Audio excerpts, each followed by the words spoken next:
छोटे से जिले वाला आकर और पूरे देश को कैसे गुलाम बना ले? परिश्रम, मेहनत। वहां से पानी के जहाज को पकड़े और सारी दुनिया का चक्कर लगाया भले लोग। हम घर में बैठे रहे, एक दूसरे की छीछा लेदर करते रहे, तू ऐसा और मैं ऐसा, मेरी मूछ का ताव कम हो गया, तेरा उसका होगा, और ऐसा मैं तेरे को सुप्रीम कोर्ट तक नहीं छोड़ूंगा, और तूने ऐसा बोला तो तेरा ऐसा कर दूंगा।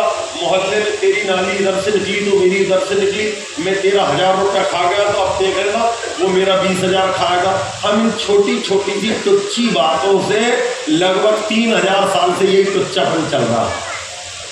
जिनका छोटा सा देश है वो इन लफड़ों में नहीं फंसे, वो वहां से निकले और समुद्र की छाती को चीर कर और कहाँ आए? वो सूरत के बंदरगाह पहुंचे, और बंदरगाह पहुंचने के बाद उन्होंने देखा इतना बड़ा देश, और यहाँ पर चलते चलते चलते इतनी मेहनत की उन्होंने, और इन्हीं के लोगों को तोड़कर, इन्हीं के लोगों को जोड़कर, ऐसा करते करते सारी दुनिया के 80 देशों को गुलाम बनाया। 80 देशों।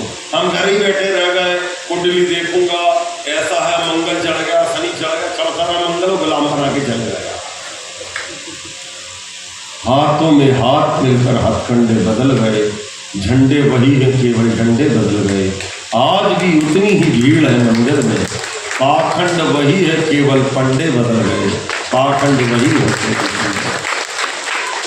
इसलिए लक्ष्य कभी भी बड़ा बना, छोटा बनाओगे उन्नति खत्म हो जाए, हो नहीं सकती। अगली क्वालिटी बोलिए, बोलिए अदितिम, कर्तव्य कर्मों को करना, ड्यूटी जिसको कहते हैं। एक होता राइट, एक होती ड्यूटी। हमारे अधिकार कितने हैं, इससे ज्यादा ये ध्यान दो कि मेरे कर्तव्य क्या है। अधिकारों पे बहुत हाय हाय करते हैं, मुझे ये मिलना था मेरे बाप ने नहीं दी, मुझे मिलना था मेरी माँ ने नहीं दिया, मुझे मिलना था दादाजी ने नहीं दिया, मुझे मिलना था फलाने ने मेरे अधिकार छीन लिया, उसने मुझे चोट दे दी। और तुझे करना क्या था? मुझे कुछ नहीं करना था, बैठे बैठाए मिलना चाहिए। पैर फैला के बैठे बैठाए मुझे मिल जाए, इस मूर्खता ने पूरे देश का भट्टा बैठा लेकर रखा।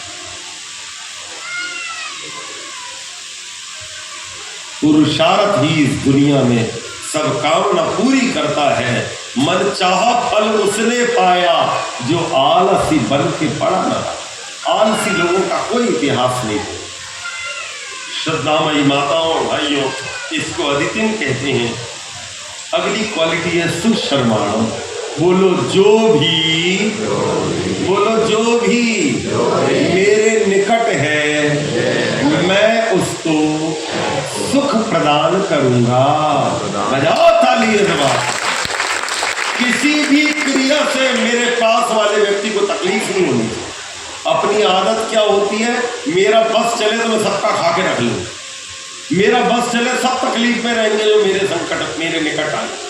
अरे भले आदमी, ऐसा प्रेम नहीं पैदा करो जो तुम्हारा विरोधी है वो भी प्रेम करने लगे। तुम्हारे तो अपने ही तुमसे छोड़कर भाग गए तो पराया क्या करें? बहुत बड़ा कारण है हम अपने ही लोगों की छीछा लेकर में, अपने ही लोगों की टांग खींचने में हमारी स्वभाव ऐसी हो गई है मेरे भाइयों और माताओं, हम अपने ही लोगों को तकलीफ देते हैं। इसलिए आपसे मेरा निवेदन है, सबको सुख दे। ये पूरे विश्व का सबसे उत्तम धर्म है जिसका कहना है सर्वे भवन्तु सुखिनः, सर्वे सन्तु निरामया, सर्वे भद्राणि पश्यन्तु, माँ कश्चित् दुख भाग भवेत्। हे प्रभु, सारी दुनिया को मैं सुखी कर दूं, कोई भी दुखियारी ना हो सारे संसार में, किसी को रोग ना आए, किसी को तकलीफ ना हो, भले ही मेरा सब कुछ चला जाए। ये हमारे देवत्व का और ये हमारी संस्कृति का आदर्श वाक्य है। हम किसी को तकलीफ दे के पेट नहीं भरते, हम अपना मिटाकर दूसरे का घर भरते। इसको कहा जाता घर फूक तमाशा। अपने आप को मिटा दिया जिन्होंने, वो अपने आप बन गए। जिन्होंने अपने को बनाने का प्रयास किया, खुद भी मिटे, देश को भी मिटा दिया। तो मेरी माताओं और भाइयों, बोलिए सु प्रणीतिम। जो ऐसे जानकार लोग हैं, ऑथराइज्ड लोग हैं, ऑथेंटिक बात बात कहते हैं, उनसे अपने देश की नीतियां बनवाएं। घर की नीतियां बड़े और समझदार लोग बनाएंगे। देश की नीतियां आयु से नहीं बनती, वो बुद्धि से बनती है। जो उस कैटेगरी के योग्य लोग हैं उनसे नीतियां बनवानी चाहिए। लेकिन हमारे इन 60-70 सालों में मूर्खता हुई। ये योग्य लोग थे, हमने उनको तवज्जो नहीं दी। ऊट पटांग लोगों को तवज्जो दी, उन्होंने हमारे देश का भट्टा ही घटा दिया। वेद का मंत्र कहता है सही नीतियां बने। ध्यान रखना, चोरी 7 प्रकार की होती है। कितने प्रकार की बोलो? 7। पहला होता है कर की चोरी, अंग्रेजी में उसको कहते हैं टैक्स अवॉइडेंस। हर आदमी टैक्स बचाने में लगा है कि मेरे देश की थाली में छेद करके मैं अपना घर भरूं। ये नहीं सोचते देश ही मिट जाएगा तो तुम काम बच जाओ। दूसरी चोरी है काम की चोरी, failure to perform duty. Doctor सही डॉक्टरी करने को तैयार नहीं, इंजीनियर सही इंजीनियरिंग करने को तैयार नहीं, व्यापारी सही व्यापार करने को तैयार नहीं, टीचर सही टीचिंग करने को। हर आदमी की इच्छा है मैं देश की थाली में छेद करूं और फ्री में मुझे सब मिल जाए। इसको कहते हैं फेल्यूर टू परफॉर्म ड्यूटी। प्रयास ये करना चाहिए जहां तुम खड़े हो तुम्हारा किरदार बड़ा महत्वपूर्ण है। आप कहेंगे गुरुजी इसका मतलब क्या? एक नाटक हो रहा है,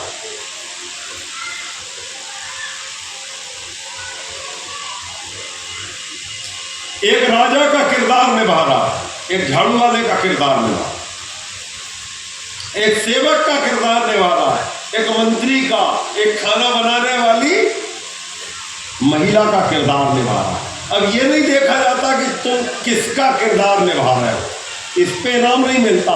इनाम इस पर मिलता है कि जो किरदार तुम निभा रहे हो वो सही निभा रहे हो तो गलत निभा रहे हो। ये बात जीवन में ध्यान रखो। ऐसा कहते हैं देश आजाद नहीं हुआ था और एक नाटक चल रहा,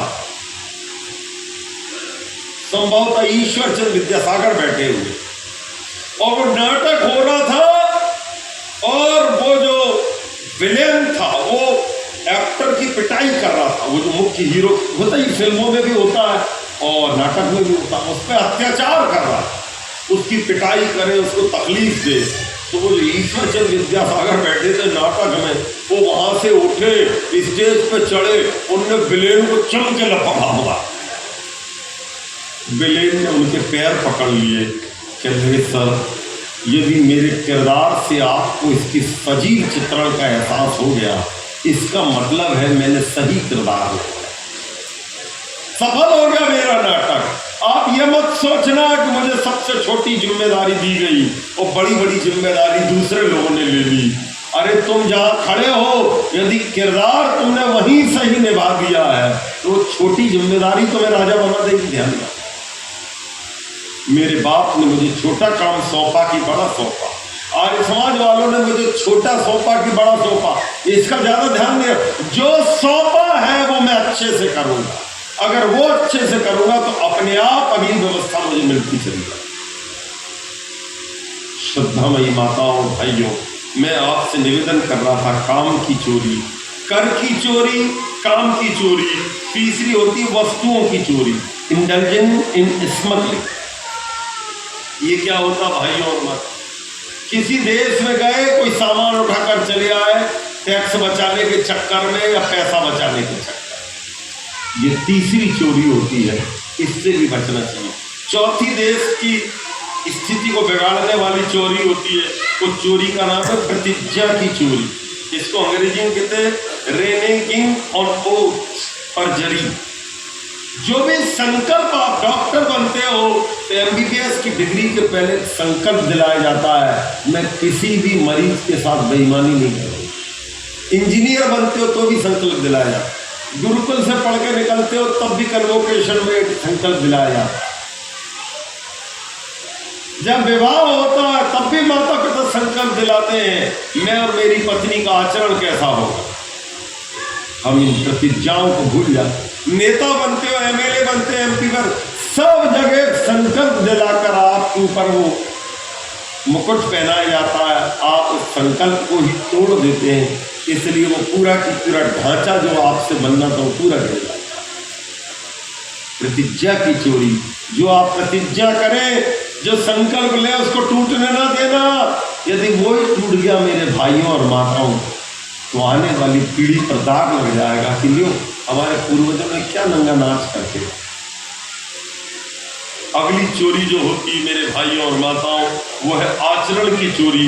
अंग्रेजी में इसको कहते हैं वायलेटिंग कोड ऑफ कंडक्ट। आप कहेंगे गुरुजी इसका मतलब क्या है? चरित्र पवित्र होना चाहिए। दुनिया की हजारों लड़कियां आपके सामने आएंगी, हजारों लड़के आपके सामने आएंगे, लेकिन आपके चेहरे में कभी भी किसी के प्रति गंदे भाव नहीं आने चाहिए। एक पवित्रता के भाव से दुनिया में कहीं भी रहो। प्राचीन काल में ऐसा होता था, स्त्री को विश्वास होता था मेरे पतिदेव कहीं भी चले जाए वो पवित्र ही रहते हैं, अपवित्र नहीं होते। और हमारे पिता लोगों को भी विश्वास होता था कि बच्चों की माँ कहीं भी रहेगी, उसको मालूम है मेरे पतिदेव जो है मेरे ऊपर गहरा विश्वास करते हैं। पति पत्नी के वो चरित्र का ऊंचापन हमारे पूर्वों के निर्माण में महती भूमिका निभाता था। आज ये नई पढ़ाई ऐसी विचित्र आ गई है, न पति का पत्नी पर विश्वास, न पत्नी का पति पे विश्वास, न बेटे का बाप पे विश्वास है, बाप का बेटे पे विश्वास। उसको नहीं मालूम मेरा बेटा क्या खा पी के क्या उल्टा करके आ जाए, वो बेटे को नहीं मालूम बाप कौन से ना गुलछर्रे उड़ा कर आ जाए। दोनों के ही चरित्र गए। मेरी माताओं और भाइयों, ये चोरी से भी बचना चाहिए। वायलेटिंग कोड ऑफ कंडक्ट, हमारे चरित्र की गरिमा गिरनी नहीं चाहिए। इससे अगली चोरी होती है मेरे भाइयों और माताओं, वो होती है यश की चोरी। स्टीलिंग समवन एल्सेस क्रेडिट, इसको अंग्रेजी में कहते हैं प्लेजरिज्म। आप कहेंगे गुरुजी इसका मतलब क्या होता है? यश की चोरी का मतलब होता है काम कोई और करता और माला में पहनना चाहता, दूसरे की मेहनत की बकी पकाई मलाई मुझे चाहिए, मेहनत मेरी बिल्कुल ना हो। ये यश की चोरी होती है। ये भी आजकल मार्केट में बहुत चल रही है। किताब लिखी किसी और ने और नाम मेरा पब्लिश हो जाए, पसीना कोई और बहाता है संस्थाओं में और माला कोई और पहने पे गायब हो जाता है। देखो सब मैंने किया भैया कुछ नहीं, भगवान की अदालत में सब चुकाना पड़ता है। इसलिए यश की चोरी, जिसने मेहनत की माला उसको मिलता। तुम क्यों आया, तुम मेहनत करो तुम्हें भी देगा भगवान मान। और लास्ट चोरी होती है, इसको कहते हैं आत्मसम्मान की चोरी। अंग्रेजी में इसको कहते हैं लॉस ऑफ सेल्फ रिस्पेक्ट। आदमी कितने भी छोटे या बड़े पद पर हो, अपने आत्मसम्मान को गिरने नहीं देना चाहिए। एक जगह में गया करनाल में, एक बहुत बूढ़ी माता जी थी, जो भी जाए उनको प्रणाम करे। उनके परिवार के किसी व्यक्ति ने मुझे कहा कि गुरुजी आपने इनको प्रणाम नहीं किया। मैंने कहा मैं आचार्य हूँ, पुरोहित हूँ, विद्वान हूँ। जो पुरोहित तो विद्वान होता है वो सबकी लल्लो चप्पो नहीं करता, नहीं तो उसकी गरिमा चली जाए। हाँ, कोई गरीब सा विद्वान हो, जब फटे कपड़े पहना हो, लेकिन शास्त्रों को पढ़ा है, मैं उसको प्रणाम करूंगा भरी सभा में, मुझे कोई संकोच नहीं। मेरी माता जी भरी सड़क पर मिल जाए मैं चरण स्पर्श कर लूंगा, लेकिन करोड़पति को देख कर मैं लल्लो चप्पो करूँ, ये मेरे से नहीं। बिल्कुल हक्का बक्का रहेगा। पहली बार उसको ये बात किसी ने दिया। इनका मैं पुरोहित को अपनी गरिमा गिरने नहीं देनी, अपना आत्मसम्मान मत गिरने। ये जितने बड़े बड़े नेता अरबपति लोग हैं, यदि कोई संत आचार्य अच्छी योग्यता का होगा, ये सब प्रणाम करेंगे। और लल्लो चप्पो करो तो एक भी नमस्ते नहीं करेंगे, जैसा आजकल चल रहा है। पौराणिकों में हर कोई हर किसी की लल्लो चप्पो करने लगता। एक बार बहुत साल पहले मैं जहाँ रहता हूँ, वहाँ एक पौराणिक संत आए हुए थे, उनका प्रवचन चल रहा था। वो एक बहुत पैसे वाले सेठ जी के घर रुके हुए, हम लोग छोटे छोटे बच्चे थे। वो मंच से बोलने लगे कि सेठानी जी को मैंने सुबह राम का जाप करते देखा, मैंने तो सोचा मैं माता जी को प्रणाम कर लूँ तो मेरी मुक्ति हो जाएगी। अब बताइए, चुल्लू भर पानी में डूब के मर जाते, तू संत है तो करोड़पति की पत्नी को चिपा के प्रणाम कर रहा है, जाकर तेरी मुक्ति कैसे कर देगी? लाखों रुपए का इनकम टैक्स वो बचा है, देश की थाली में छेद करे और तू संत होकर उनको प्रणाम करेगा, दिमाग खराब है तेरा? क्या जरूरत है ऐसा बोलने? ये बोल सकते हैं मुझे बड़ा अच्छा लगा माता जी सुबह से जाप कर, इतना तो चल जाएगा भाई, थोड़ी बड़ाई हो गई, थोड़ा अच्छा भी लगा कि घर में जाप करती माता जी। लेकिन आप ये क्यों कर रहे हैं, इनको प्रणाम करूंगा तो मेरी भी मुक्ति हो जाएगी। विद्वान दूसरे को मुक्ति देगा या ये पैसा मुझे मुक्ति दे? हम अपनी गरिमा क्यों गिरा रहे? बेचारा वो पौराणिक था, मुझे ठीक नहीं लगा। और कलकत्ता गया मैं, कलकत्ता में भी एक व्यक्ति ने मुझे कहा, कहने लगे गुरुजी कुछ लोग उपदेश देते हैं, भजन गाते हैं, प्रवचन देते हैं, और ये अरबपति करोड़पति जिनकी बड़ी बड़ी कोठियां हैं, अथाह धन है, उनके लल्लो चप्पो करते हैं। बोले जो सही विद्वान है वो बेचारा चुप रह जाता, भैया मैं तो ऐसा कर नहीं सकता। तो ये भी एक चोरी है, इसको कहते हैं लॉस ऑफ सेल्फ रिस्पेक्ट। अपनी गरिमा मत गिरने देना।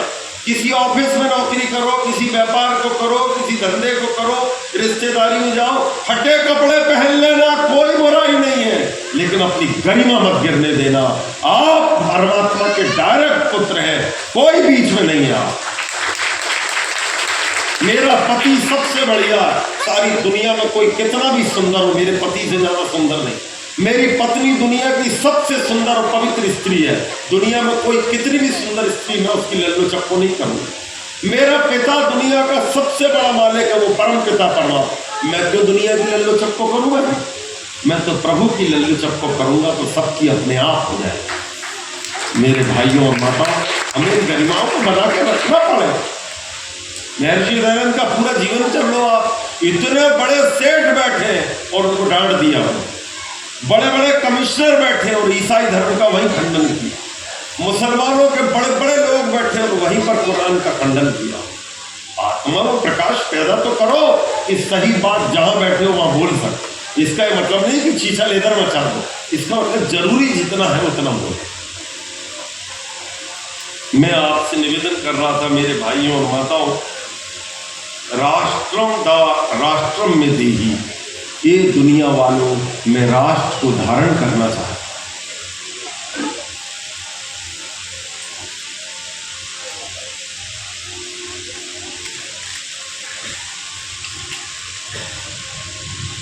गर्मी मुझे लग रही है गर्मी। सोच रहा हूँ गुरुजी बड़ा पानी पी रहे हैं, बोलने से बहुत कष्ट होता है। आपका तो बढ़िया पंखा चल रहा, बैठा रहा, चिंता बोल। मेरी माताओं और भाइयों, एक होती है डिप्लोमेटिक पावर। जब कूटनीतिक तरीके से राष्ट्र अच्छे प्रकार से अपने आप को तैयार करता है, विदेश नीति बढ़िया बनाता है, दूसरों के साथ व्यवहार सही करता है, तो सारी दुनिया उस राष्ट्र को नमन करती है। ये पावर बहुत अच्छी। दूसरी होती है फाइनेंशियल पावर। पैसे से मजबूत होना चाहिए देश को। यदि पैसे से आप कमजोर हो तो आपको अगले देश गुलाम बना लेंगे। तीसरी हमारे यहाँ होती है मिलिट्री पावर। हमारी सेनाएं तीनों प्रकार की बढ़िया होनी चाहिए। अगर कोई उंगली उठाए उंगली काट दे, उसकी हाथ तोड़ दे, इतनी तो जैसे आजकल हमारी मिलिट्री पावर सबसे बढ़िया है। पाकिस्तान में खलबली मची हुई है कि जरा सी आंख तिरछी की और नरेंद्र मोदी ने बोला जितने बीच में आए सबका निपटारा कर दो, अंदर घुस घुस के मार रहे हैं, बड़े खतरनाक लोग। ये मिलिट्री पावर है। और भाइयों और माताओं, एक और होती है, उसको कहते हैं स्पिरिचुअल पावर। ये सारी दुनिया में किसी के पास नहीं है। मिलिट्री पावर किसी के पास हो सकती है, और फाइनेंशियल पावर किसी के पास हो सकती है, और कूटनीतिक डिप्लोमेटिक पावर किसी के पास हो सकती है, लेकिन संसार के लोगों, धर्म की ताकत तो केवल भारत के पास है। इसका जवाब है। इसलिए सुभाष चंद्र बोस ने कहा था, उस जमाने में टीवी नहीं हुआ करता था, रेडियो हुआ करता। जापान के रेडियो से उसने घोषणा की थी, यदि सारी दुनिया से तुम्हें देशभक्ति खत्म करना है तो जापान को खत्म कर दो, देशभक्ति खत्म हो जाए। सारी दुनिया से पूंजीवाद को खत्म करना है तो अमेरिका को मिटा दो, पूंजीवाद खत्म हो जाएगा। और सारी दुनिया से साम्यवाद, कम्युनिज्म को खत्म करना है तो रसिया को खत्म करना। अपने आप पूंजीवाद साम्यवाद खत्म हो जाएगा। लेकिन यदि तुम्हें मानवता को बचाना है तो भारत को बचाना होगा, क्योंकि मानवता केवल भारत के पास हो, किसी के पास। और इससे भी आगे मैं आपको बोलना चाहता हूं कि ये दुनिया के लोगों, यदि तुमने वैदिक धर्म को बचाना है तो तुम्हें भारत को भी बचाना होगा और आर्य समाज को भी बचाना होगा, क्योंकि आर्य समाज है तो वैदिक संस्कृति बची रहेगी। और किसने बोला था? आपके बाजू में बनारस लगा हुआ है, यहाँ से जब आप आगे जाते हैं, बनारस हम सबका काशी, पूरी दुनिया का विद्या का केंद्र था। वहाँ पर BHU की स्थापना की थी मदन मोहन मालवीय। भैया भैया क्षमा कर दो, थोड़ा गलती तो कर रहा हूँ, मैं प्रवचन दे रहा हूँ, आपको यहाँ बैठा लेकर हमें आपको सुनना चाहिए। बेटा गलती हम लोगों से हो कि आपको ऊपर नहीं बैठाना हमने। आइए बैठिए, थोड़ा उपदेश दीजिए। धरती से हो गए नहीं और चक्कर चक्कर बंद नहीं हो रही है। चलो नीचे बैठो सब, पूरे बच्चे खाली करो, यार खाली करो, सीट खाली कर दो, केवल माइक वाला बैठो, पता ही नहीं।